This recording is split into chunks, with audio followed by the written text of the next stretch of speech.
ایٹمی صلاحیت کیا ہے؟ پاکستان جیسے غریب ملک کو جو اپنی ضرورت کی معمولی چیزیں بھی باہر سے منگواتا ہے، ایٹم بم بنانے کا مہنگا سودا کیوں کرنا پڑا؟ 55 برس پہلے ایٹم بم بنانے اور اسے استعمال کرنے والا امریکہ ہماری ایٹمی صلاحیت سے کیوں خوف زدہ ہے؟ یہ آج کے اہم سوال ہیں اور ان سوالوں کا جواب ایک داستان ہے، کشمیر سے ایٹم بم تک، اور ایٹم بم سے کشمیر تک کی ایک طویل اور قدیم داستان، اتنی ہی قدیم جتنا خود انسان کا وجود ہے۔ انسان ہمیشہ سے اپنی بات منوانے کا عادی ہے۔ اگر اس کی بات مان لی جائے، خواہ اس کی بات غلط اور ناجائز ہی کیوں نہ ہو، تو کوئی مسئلہ پیدا نہیں ہوتا، لیکن اگر اس کی بات نہ مانی جائے تو وہ لڑائی جھگڑے پر اتر آتا ہے، طاقت آزماتا ہے اور اپنے گرد و پیش میں موجود اشیاء کو اپنا ہتھیار بنا لیتا ہے۔ اس مقصد کے لیے اس نے خنجر، تیر اور تلوار بنائے، اور جب ایک فرد نے ہتھیار بنائے تو دوسرے نے اس سے زیادہ نقصان پہنچانے والا ہتھیار بنانے کی کوشش کی۔ پھر جب انسان نے بارود دریافت کیا تو اس ہلاکت خیز مادے کو بھی ہتھیار میں ڈال دیا گیا۔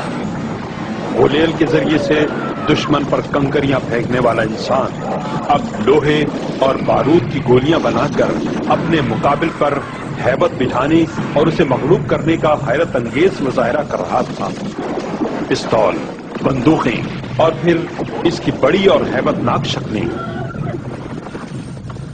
میلوں دور تک مار کرنے والی توپیں، ٹینک اور بختر بند، ناقابل شکست اور غالب رہنے کی خواہش کے انوکھے رنگ۔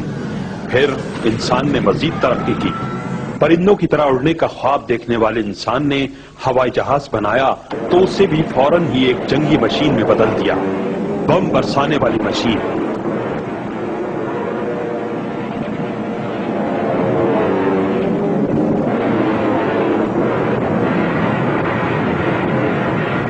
انیس سو 14 میں دنیا نے ایک بڑی جنگ کا مزہ چکھا۔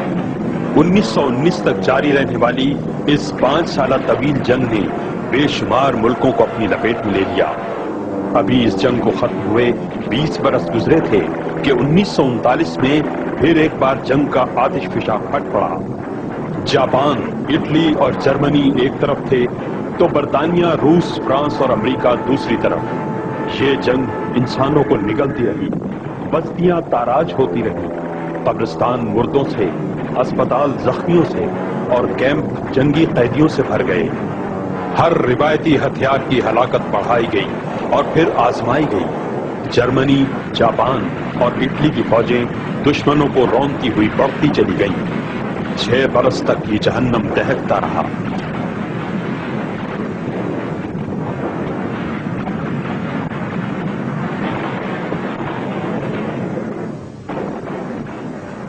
یہ اگست 1945 تھا جب جاپان کے شہر ہیروشیما پر ایک امریکی جہاز نے ایک بم گرایا۔ لوگ اسے معمول کا ایک حملہ سمجھ کر پناہ گاہوں کی طرف دوڑے۔ یہ معمول ہی کا تھا، لیکن گرایا جانے والا بم معمول کے مطابق نہ تھا۔ یہ بم زمین پر گرنے سے پہلے ہی پھٹ گیا، جیسے آتش فشاں پھٹ گیا ہے۔ تیز روشنی اور پگھلا دینے والی حرارت،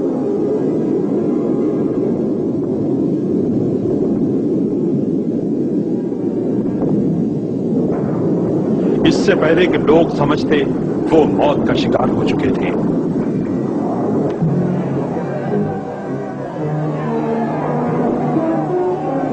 بم برسانے والا جہاز واپس پلٹ گیا، لیکن شہر میں دور و نزدیک کوئی حرکت پیدا نہ ہوئی۔ ہوتی بھی کیسے؟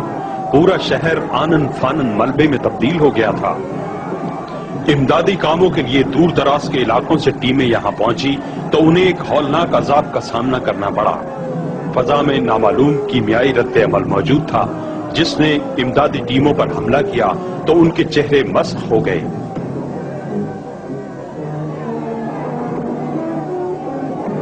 لیکن جاپانیوں نے